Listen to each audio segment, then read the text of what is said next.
সূর্য বন্দনা, কবি কঙ্কন মুকুন্দ চক্রবর্তী। বন্দ কমলিনী বন্ধু, অশেষ গুণের সিন্ধু, জগত অধীপ নিরঞ্জন। অর্থাৎ বলতে পারি যে বন্দ বলতে এখানে কবি কঙ্কন মুকুন্দ চক্রবর্তী তাহার পুজো করতে গিয়ে কি করেছেন না তাকে স্তুতি করেছেন। কমলিনী অর্থাৎ তাকে তুলনা করেছেন অবশ্যই পদ্মের ঝাড়ের সাথে। বন্ধু অর্থাৎ এখানে তিনি তাহাকে মিত্র বলেও আখ্যায়িত করেছে, অর্থাৎ তাকে স্তুতি করতে গিয়ে তাকে পদ্মের ঝাড় এবং মিত্র বলে চিহ্নিত করেছেন। অশেষ গুণের সিন্ধু অর্থাৎ এখানে সূর্য বিশেষ গুণের অর্থাৎ সীমাহীন গুণের তিনি হচ্ছেন অধিকারী, এবং সেই সীমাহীন গুণের অধিকার প্রাপ্ত বা বলতে পারি যে সেই গুণের অধিকার লাভের জন্য তাহার গুণটা হয়ে উঠেছে মহাসমুদ্রের মতো, বা বলতে পারি যে সমুদ্র সাগরের মতো বিশাল প্রবাহ সম্পন্ন। অর্থাৎ বলতে পারি যে তাহার গুণকে সমুদ্রের এবং বলতে পারি যে সাগরের বিশালতার সাথে তুলনা করা হয়েছে। জগত অধীপ নিরঞ্জন অর্থাৎ বিশুদ্ধ বলতে পারি জগতের অধিকারী, অর্থাৎ বিশুদ্ধ গুণ সম্পন্ন বিশুদ্ধ মনের অধিকারী তিনি, যিনি হচ্ছেন জগতের অধিকারী অর্থাৎ জগতের মালিক। করবর পদ্মধর অর্থাৎ তার অলৌকিক উৎস থেকে ক্ষমতা লাভ করেছেন, অর্থাৎ অলৌকিক গুণ সম্পন্ন তার আলো অর্থাৎ তার কিরণ। পদ্মধর অর্থাৎ বলতে পারি যে পদ্মের আকৃতি ধারণকারী তিনি হচ্ছেন সূর্য। অরুণাঙ্গ রুচিবর অর্থাৎ বলতে পারি যে যে শরীরে কোনো রোগ নেই, অরুণ কথার অর্থ হচ্ছে রোগহীন। রুচিবর, রুচিবর কথার অর্থ হচ্ছে বলতে পারি যে অবশ্যই সুন্দর, এক কথায় বলা হচ্ছে সুন্দর এবং শ্রেষ্ঠ, অর্থাৎ বলতে পারি যে সুন্দর গুণ লাভ করেছেন তিনি।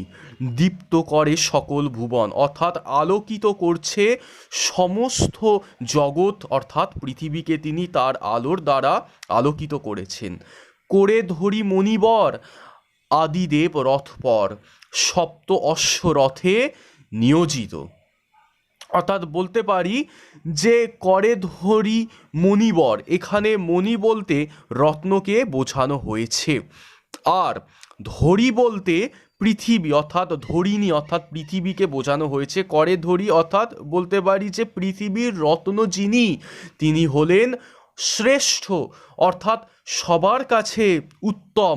দেব রথপর অর্থাৎ বলতে পারি রাজা রথপর, তিনি কি করছেন না তিনি সপ্ত অশ্বরথে নিয়োজিত, অর্থাৎ 7টি ঘোড়ার দ্বারা তৈরি যে রথ, সেই রথে তিনি বসে বিশ্ব অর্থাৎ বলতে পারি জগৎ তিনি ভ্রমণ করেছেন। সেই শ্রেষ্ঠ রাজার নাম হলো রথপর। দ্বাদশ আদিত্যবর পূজা করে নিরন্তর, অর্ঘ্যদান করে সুপূজিত।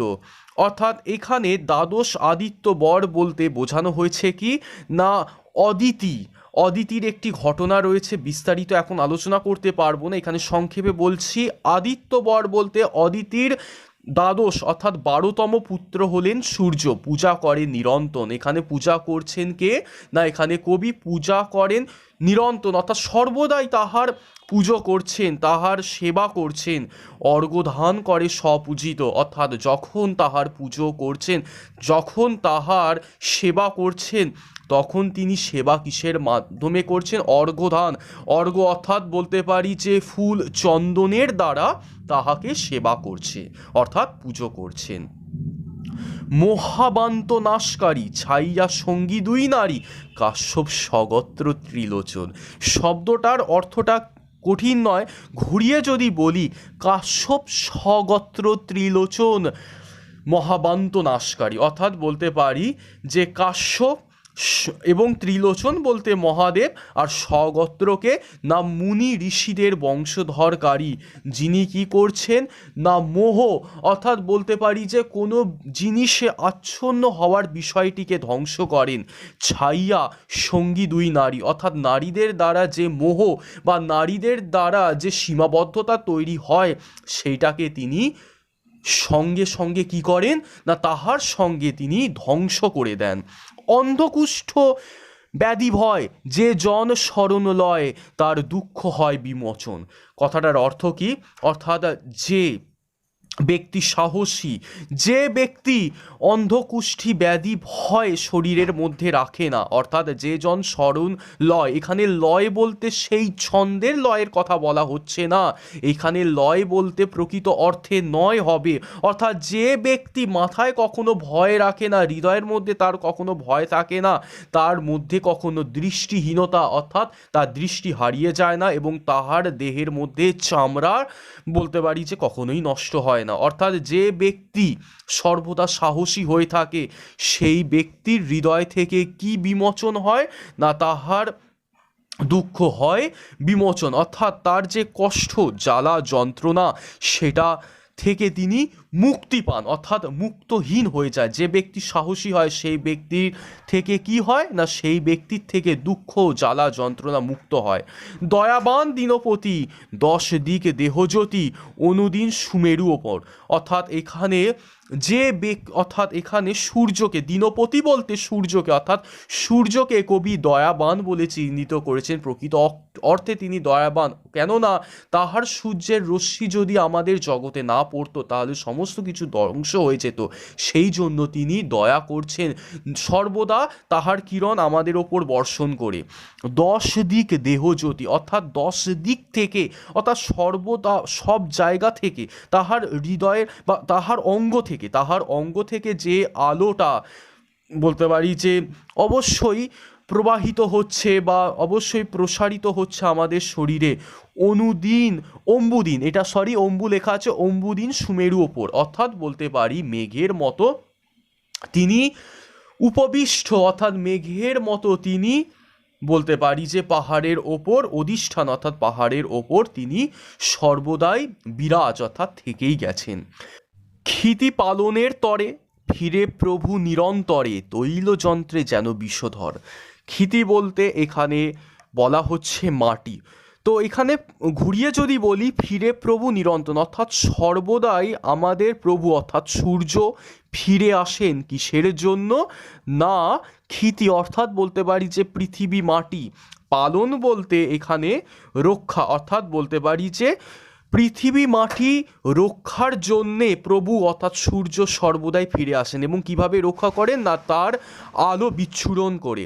তৈলযন্ত্রে যেন বৃষবর, অর্থাৎ বলতে পারি যে তিনি প্রচুর ক্ষমতা সম্পন্ন, অর্থাৎ তিনি যেন ষাঁড়ের মতো ক্ষমতাশীল সম্পন্ন, যাহাকে অর্চনা করা হয় বলতে পারি যে নারকেল তেলের দ্বারা। অন্নশস্প দানে দানে প্রণিপাত প্রদক্ষিণে পূজা করি করে সোঙারণ, অর্থাৎ বলতে পারি যিনি অন্ন দান করছেন, অন্নশস্প বলতে বোঝানো হচ্ছে ভাত কাপড়ের কথা, তো যিনি অন্ন দান করেন অর্থাৎ বলতে পারি সূর্যকেই এখানে বোঝানো হয়েছে। প্রণিপাত প্রদক্ষিণ, যিনি চারদিক প্রদক্ষিণ করেন আমাদের রক্ষা করার জন্য, তাহাকে প্রণাম জানাচ্ছেন কবি।